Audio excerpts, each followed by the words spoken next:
हमारा जो पाठ चल रहा था, भारत में अंग्रेजी जो कंपनी राज्य था उसका क्या प्रभाव हुआ जब उसने पूरे भारत पर कब्जा कर लिया। तो अभी तक हमने देखा कि अंग्रेज़ों ने भारत में शासन चलाने के लिए जो चार्टर बनाए थे, चार्टर एक्ट 1853 तक हमने पढ़ाया आपको। ये सभी चार्टर बनाने का परिणाम यह हुआ कि भारत में अंग्रेजी राज्य पर कंपनी के निदेशकों के प्रशासनिक अधिकार घटते गए और धीरे धीरे उस पर ब्रिटिश सरकार का वास्तविक नियंत्रण स्थापित होता गया।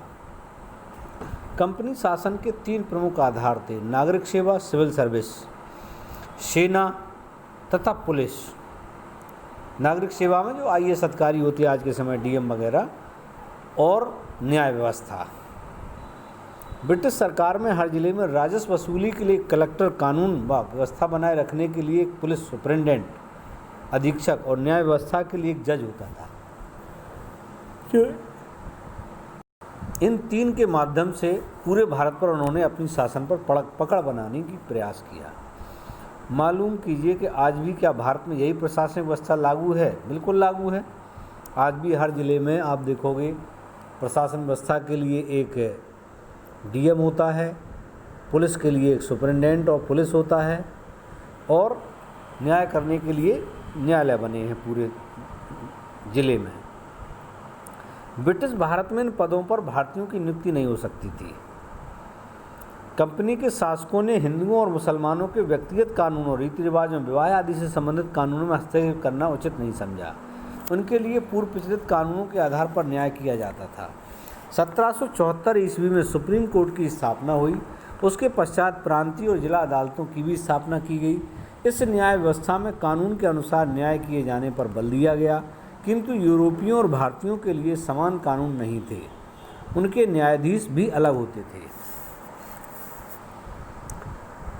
अंग्रेज या यूरोपीय लोगों के लिए अलग कानून और न्याय की व्यवस्था क्यों की गई? इसके पीछे कारण ये था कि अंग्रेज नहीं चाहते थे कि हम जिस देश पर अपना शासन चला रहे हैं वहाँ के लोग हमारी कोई बीच में दखलंदाजी दें या हमारे ऊपर कोई कानून थोपें।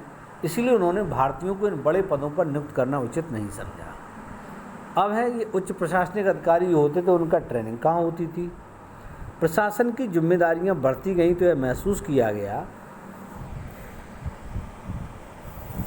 कि प्रशासनिक अधिकारियों को भारत की शासन व्यवस्था, समाज व्यवस्था, भाषाओं तथा परंपराओं से भलीभांति परिचित होना चाहिए।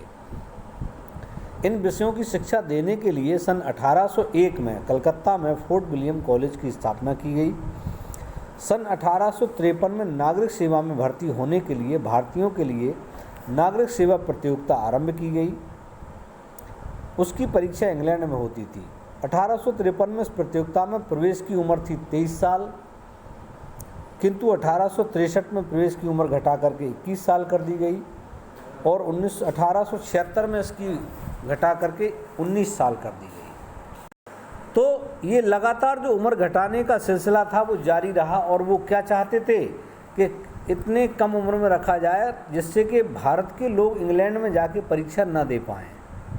अर्थात भारत का कोई भी व्यक्ति इन बड़ी पदों पर ना पहुंच पाए। इस परीक्षा का माध्यम भी अंग्रेजी था, जबकि भारत में अंग्रेजी गिने चुने लोग ही जानते थे। इस कारण भारतीयों के लिए नागरिक सेवा में चयन कठिन हो गया। तो कुल मिलाकर ये था कि अंग्रेज किसी तरह चाहते थे कि भारतीयों को उसमें आने का मौका न दिया जाए। अब है सामाजिक और शिक्षा सुधार। अंग्रेज़ों ने 1781 में कलकत्ता में एक मदरसा और 1792 में एक बनारस में एक संस्कृत कॉलेज की स्थापना की।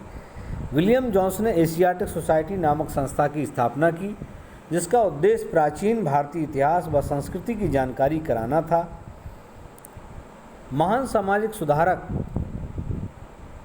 राजा राम मोहन राय भारतीय समाज में बदलाव लाना चाहते थे। वे यह मानते थे कि भारतीय नए ज्ञान, विज्ञान, तकनीकी आदि को सीखें, जिसके लिए अंग्रेजी सीखना अनिवार्य था। उन्होंने अंग्रेजी सरकार को चिट्ठी लिखकर अंग्रेजी शिक्षा की मांग की।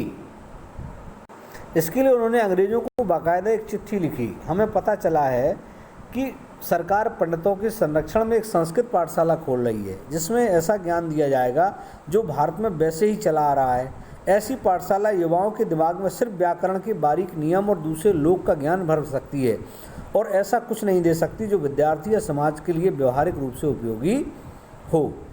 चूँकि सरकार का उद्देश्य स्थानीय लोगों को बेहतर बनाना है, इसलिए वह गणित, दर्शन शास्त्र, रसायन शास्त्र, शारीरिक संरचना आदि दूसरे उपयोगी विज्ञान को बढ़ावा दे।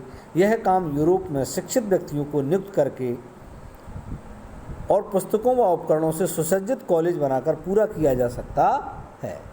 ऐसा उन्होंने अंग्रेजी सरकार को चिट्ठी लिखी थी। मतलब वो भी संस्कृत शिक्षा के विरोधी थे, एक प्रकार से देखा जाए। वो नहीं चाहते थे कि वही शिक्षा दी जाए जो पहले से चली आ रही है।